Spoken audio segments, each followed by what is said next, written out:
Kyle and I have been playing a lot on rivers this summer, and a lot of folks with the Humminbird product line are familiar with AutoChart Live, the ability to make custom maps on the fly, you know. River systems, I think, tend to be overlooked a little bit for contour lines.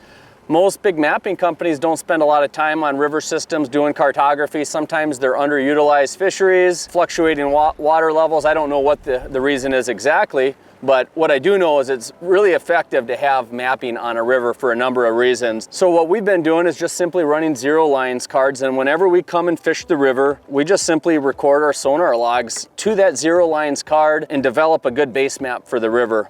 Does a couple of things. Number one, shows us where the shallow spots are and where the deep spots are. That aids in navigation. We like to run fast when we can to cover river miles, but we also need to know where those shallow spots are so we can trim up or use the hydraulic jack plate and get that motor up out of the water. And number two, fish oftentimes will set up either in holes or adjacent to holes, either at the head of the hole or at the base of the hole where it gets shallow, or they'll be on shallow flats. So knowing, you know, we can kind of scout a big stretch of river and see, okay, we're getting them on shallow spots that have a bunch of lay down wood on it.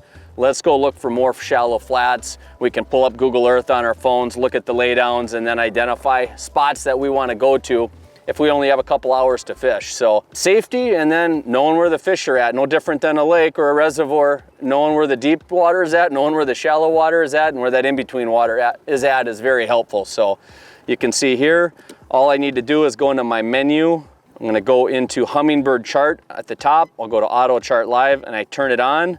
I got my contour interval set to 1 foot, and I'm starting to record my sonar logs. I can zoom in on the map here and it starts to paint in the river for me. So Kyle and I started out fishing upriver today where it was all red flats, and then we got downriver and we started getting into some of this more mid-depth stuff where it's brown, red, green, but that brown is this nice mid-depth stuff here that on falling water, these bass are a little bit more comfortable and willing to bite down here than they were on some of the shallower stretches of the Mississippi. So that's kind of a pattern we figured out today. Water came down about a foot overnight. We're looking for stretches of the river where there's some deeper water present, like there is on this outside bend here.